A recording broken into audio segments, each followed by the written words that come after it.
Assalamualaikum warahmatullahi wabarakatuh. Apa kabar anak-anak kelas 6? Semoga sehat selalu, tetap dalam lindungan Allah SWT. Nah, sebelum kita belajar, mari kita berdoa. A'udzubillahi minasyaitonirrajim. Bismillahirrahmanirrahim. Raditu billahi rabba wa bil islami dina wa bi Muhammadin nabiyya wa rasula. Rabbi zidni ilma warzuqni fahma waj'alni min ibadika sholihin. Amin ya rabbal alamin. Shadaqallahul adzim. Nah, hari ini kita ketemu lagi dalam pendidikan agama Islam dalam pembelajaran 10, yaitu senangnya meneladani para nabi. Kali ini subtema 2, 3, 4, 5, yaitu kisah keteladanan Nabi Zakaria, Nabi Yahya, Nabi Isa, dan Nabi Muhammad SAW.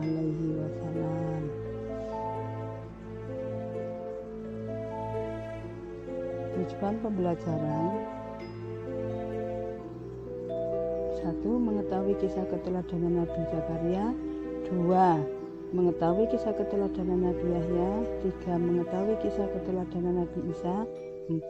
Mengetahui kisah keteladanan Nabi Muhammad Sallallahu Alaihi Wasallam.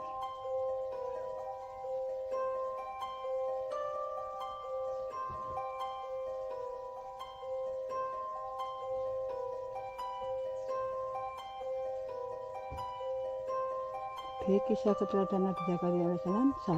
Silsilah Nabi Zakaria. Nabi Zakaria keturunan Nabi Sulaiman alaihissalam. Istrinya bernama Isya, saudara kandung Hana. Hana istri Imron melahirkan seorang anak bernama Maryam. 2. Nabi Zakaria membesarkan Maryam. Setelah Maryam lahir, Maryam diserahkan Zakaria karena beliau yang berhak membesarkan Maryam. Maryam adalah gadis pengitam atau tidak pernah keluar rumah. Setiap Zakaria pergi, kamarnya dikunci dari luar. Suatu saat Nabi Zakaria mengetahui ada buah-buahan di kamar Maryam. Maka ditanya, dari mana buah itu? Dari Allah SWT melalui malaikat. Nah, dalam Quran surat Ali Imran ayat 37, kejadian ini sampai Maryam hamil dan melahirkan. Jika Nabi Zakaria ingin memperoleh anak, senantiasa berdoa kepada Allah. Allah mengabulkan permintaan Zakaria yang diberi nama Yahya, artinya hidup. 4. Nabi Zakaria wafat. Dalam mempertahankan undang-undang syariah yang berlaku, beliau dibunuh oleh raja yang menentangnya dengan digergaji ketika bersembunyi di pohon.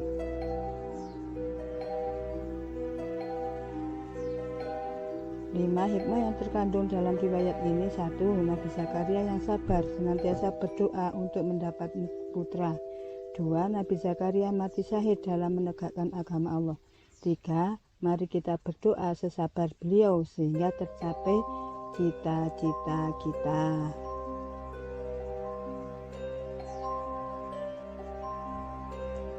C. Kisah keteladanan Nabi Yahya alaihissalam. 1. Nabi Yahya terkenal pandai. Waktunya hanya untuk ibadah siang malam, sehingga badannya kurus, wajahnya pucat, matanya cekung. 2. Ia selalu menganjurkan orang-orang yang berdosa untuk bertaubat dengan cara mandi di sungai Yordan. 3. Dikisahkan Herodes ingin mengawini keponakannya yang ditentang oleh Nabi Yahya karena tidak diperbolehkan. 4. Herodes dan Herodia berusaha menikah. Atas permintaan Herodia, akhirnya Nabi Yahya dibunuh dan mereka melangsungkan pernikahan yang akhirnya mendapat laknat dari Tuhan. Dikisahkan dalam Quran surat Maryam ayat 15 dan Quran surat Ali Imran ayat 41. 5. Hikmah yang terkandung dalam kisah ini. 1. Nabi Yahya orang yang soleh. 2. Nabi Yahya dan ayahnya mati syahid. 3. Mari kita mencontoh Nabi Yahya yang hidupnya hanya untuk beribadah dan menegakkan agama Allah. Kisah keteladanan Nabi Isa alaihissalam. 1. Silsilah dan kelahiran. 1. Nabi Isa alaihissalam putra dari Maryam. 2. Kelahiran Nabi Isa merupakan suatu mukjizat karena lahir tanpa ayah. Malaikat memberitahu Maryam bahwa ia akan mempunyai seorang putra dan Allah sangatlah mudah untuk hal itu. 3. Setelah lahir banyak orang bertanya, yang menjawab adalah bayi Isa.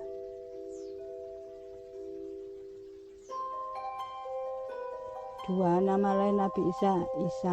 Isa putra Maryam dan Al-Masih. 3. Kerasulan dan kenabian. 1. Diangkat menjadi rasul ketika berusia 30 tahun. 2. Nabi Isa dengan nabi yang lain adalah sama, yaitu makhluk Tuhan. 4. Irhas Nabi Isa.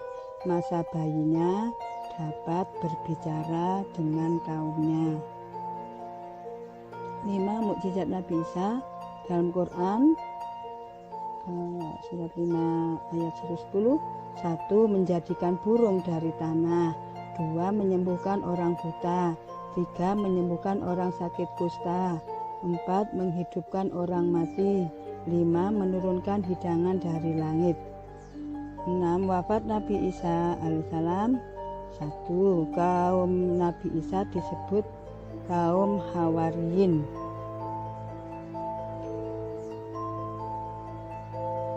Surat Al-Maidah 112. 2. Nabi Isa wafat diangkat ke langit. Yang disalib adalah Yudas Iskariot yang murtad. Wajahnya diserupakan Nabi Isa. Quran surat 4 ayat 157.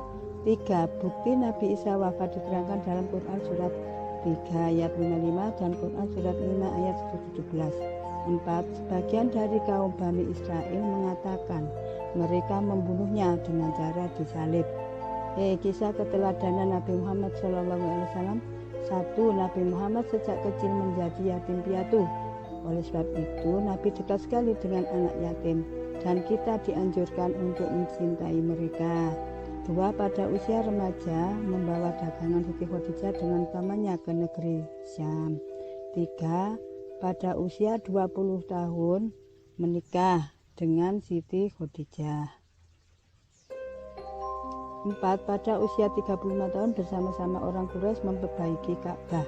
Nabi dipercaya meletakkan Hajar Aswad. Karena kejujurannya Nabi diberi gelar Al-Amin. 5. Nabi mengasihi keluarganya dan sangat peduli dengan lingkungan, hemat air terutama untuk berwudu.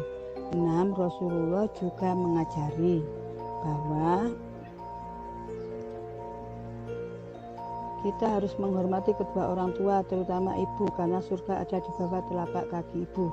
7. Amal yang disukai oleh Allah, sabda Nabi, adalah sholat tepat pada waktunya. 8. Nabi tidak pernah menyakiti hati orang lain. 9. Nabi menjadi Rasul pada usia 40 tahun. Menerima wahyu yang pertama yaitu surat Al-Alaq ayat 1 sampai 5. Ayat terakhir surat Al-Maidah ayat 3. 10. Rasulullah wafat pada hari Senin Rabiul Awal tahun 11 Hijriah di usia 63 tahun. Beliau dimakamkan di kota Madinah. Marilah kita contoh sifat Nabi Muhammad antara lain jujur, hormat kepada orang tua, pemaaf, pengasih, peduli lingkungan, hidup hemat, dan lain-lain. Kesimpulan anak-anak. 1. Mari kita contoh sifat-sifat para rasul di atas, antara lain berdoa dengan sabar hingga tercapai apa yang diinginkan. B. Hidup untuk ibadah siang dan malam. C. Menghormati kedua orang tua. D. Pemaaf, hemat, peduli lingkungan, mencintai keluarga, dan lain-lain. E. Berjuang di jalan Allah. Nah anak-anak, itulah pelajaran Buana dari Buana hari ini. Semoga kamu mengerti, memahami, dan kita contoh sifat-sifat para nabi yang baik. Terima kasih anak-anak. Kita akhiri pelajaran ini dengan bacaan Alhamdulillahirabbil alamin. Anak-anak, kami ucapkan terima kasih telah mendengarkan penjelasan dari Buana ya. Jika ada salahnya itu dari Buana sendiri, dan jika ada benarnya itu dari Allah semata. Semoga bermanfaat bagi anak-anak di masa yang akan datang. Dan akhiri, wassalamualaikum warahmatullahi wabarakatuh.